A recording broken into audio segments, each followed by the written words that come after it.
You, John Fitzgerald Kennedy, do solemnly swear. I, John Fitzgerald Kennedy, do solemnly swear.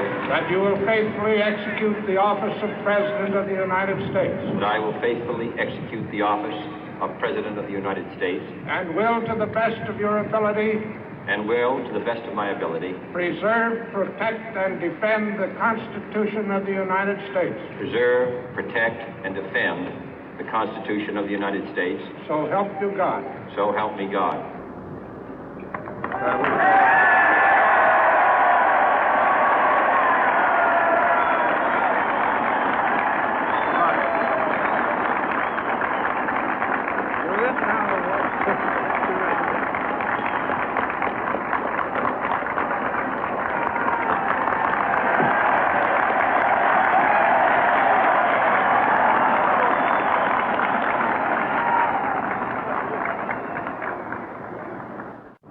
Vice President Johnson, Mr. Speaker, Mr. Chief Justice, President Eisenhower, Vice President Nixon, President Truman, Reverend clergy, fellow citizens.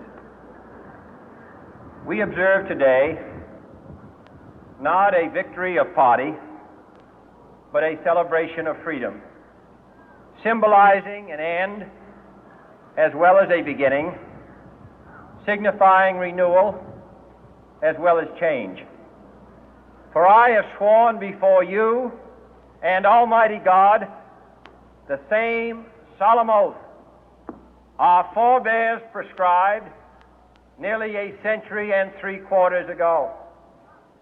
The world is very different now, for man holds in his mortal hands the power to abolish all forms of human poverty and all forms of human life. And yet the same revolutionary beliefs for which our forebears fought are still at issue around the globe. The belief that the rights of man come not from the generosity of the state, but from the hand of God. We dare not forget today that we are the heirs of that first revolution. Let the word go forth from this time and place to friend and foe alike that the torch has been passed to a new generation of Americans born in this century, tempered by war, disciplined by a hard and bitter peace, proud of our ancient heritage, and unwilling to witness or permit the slow undoing of those human rights to which this nation has always been committed and to which we are committed today at home and around the world.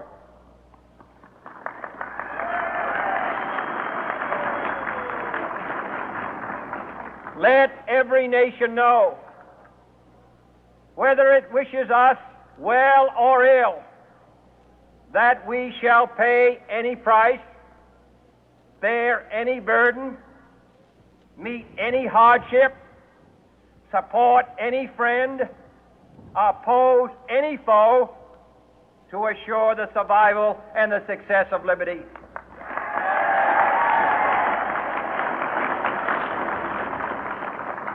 This much we pledge and more. To those old allies whose cultural and spiritual origins we share, we pledge the loyalty of faithful friends. United, there is little we cannot do in a host of cooperative ventures.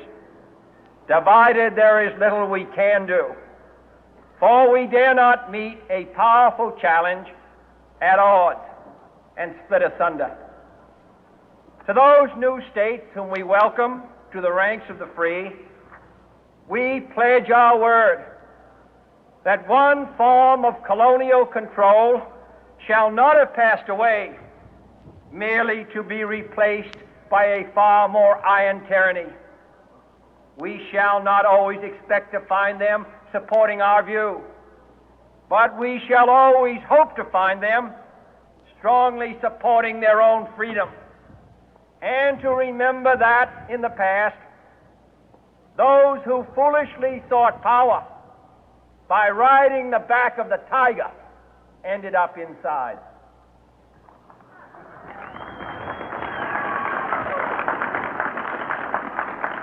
To those people in the huts and villages of half the globe struggling to break the bonds of mass misery, we pledge our best efforts to help them help themselves for whatever period is required, not because the communists may be doing it, not because we seek their votes, but because it is right.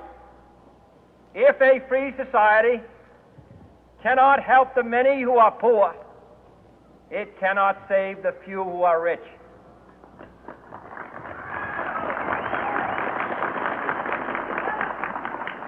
To our sister republics south of our border, we offer a special pledge to convert our good words into good deeds, in a new alliance for progress, to assist free men and free governments in casting off the chains of poverty. But this peaceful revolution of hope cannot become the prey of hostile powers. Let all our neighbors know that we shall join with them to oppose aggression or subversion anywhere in the Americas. And let every other power know that this hemisphere intends to remain the master of its own house.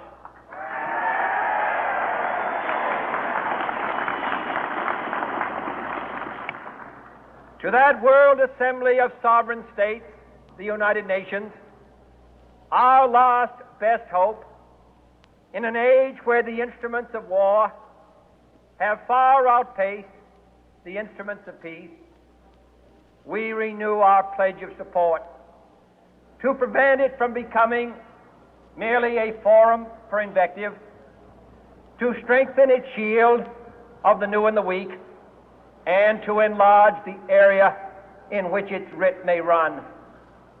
Finally, to those nations who would make themselves our adversary, we offer not a pledge, but a request that both sides begin anew the quest for peace.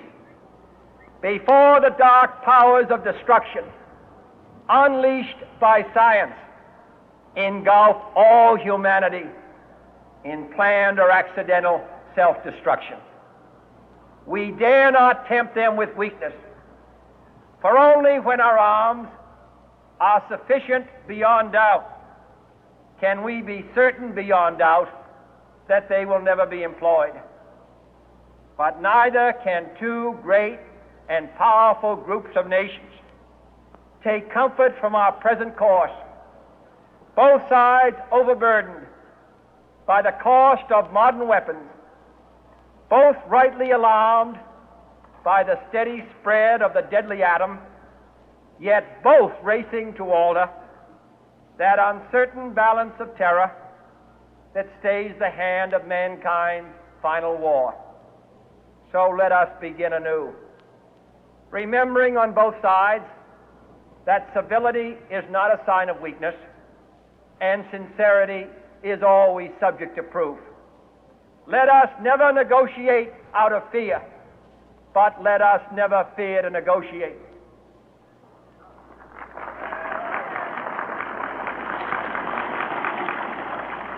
Let both sides explore what problems unite us, instead of belaboring those problems which divide us. Let both sides, for the first time, formulate serious and precise proposals for the inspection and control of arms, and bring the absolute power to destroy other nations under the absolute control of all nations.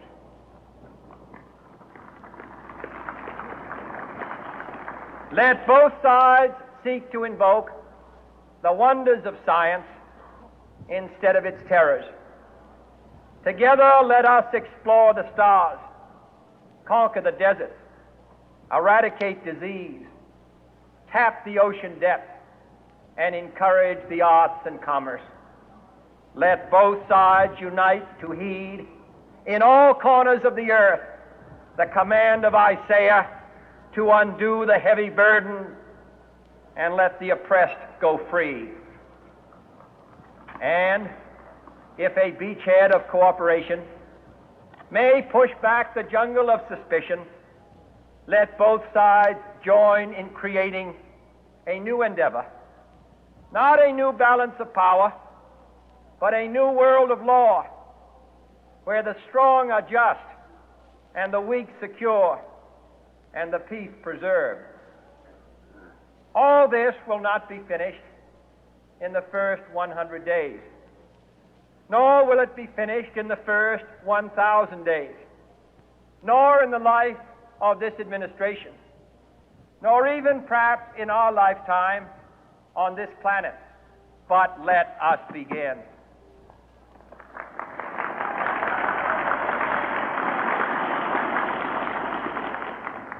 In your hands, my fellow citizens, more than mine, will rest the final success or failure of our course. Since this country was founded, each generation of Americans has been summoned to give testimony to its national loyalty. The graves of young Americans who answered the call to service surround the globe. Now the trumpet summons us again, not as a call to